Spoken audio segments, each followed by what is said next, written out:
టోటల్‌గా రష్యా, భారత్‌ల మీటింగులో Putin security ప్రత్యేకించి పుతిన్ ప్రోటోకాల్ బాగా చర్చనీయాంశమైంది. ఫెడరల్ ప్రొటెక్టివ్ సర్వీస్ ఎఫ్ఎస్ఓ ఆధ్వర్యంలో ప్రెసిడెన్షియల్ సెక్యూరిటీ సర్వీస్ భారతదేశంలో కూడా వాళ్ళ నాయకుడికి సంబంధించి వాళ్ళే ప్రమాణ స్వీకారాలు ఇయన్నీ చూసుకుంటారు. అత్యంత కట్టుదిట్టమైన బహుళ అంచెల భద్రతా వ్యవస్థలో ఈ కార్యక్రమం జరిగిందనమాట.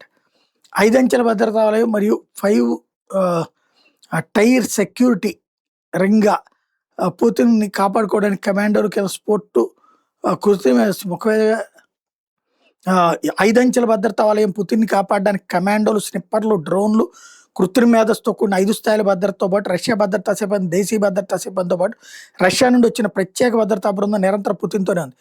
ప్రత్యేక వాహనం, బుల్లెట్లు, గ్రెనేడ్లు, రసాయన దాడులు తట్టుకోగలిగిన 4 టైర్లు పంక్చర్ అయినా సరే నడిచే ఆర్ఎస్ఎనెట్ కార్‌ని ఉపయోగిస్తారు. ఇందులో అత్యవసర ఆక్సిజన్, ఎమర్జెన్సీ ఎగ్జిట్ లాంటివి ఉండటం అన్నటువంటిది కీలకమైనటువంటి విషయం.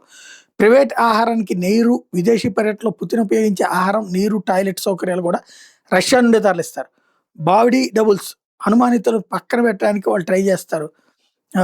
పోర్టబుల్ ల్యాబ్స్ ఆహార, నీటి నాణ్యతను పరీక్షించడానికి పోర్టబుల్ ల్యాబ్‌లయితే ఉన్నాయి అని చెప్పుకొస్తున్నారు.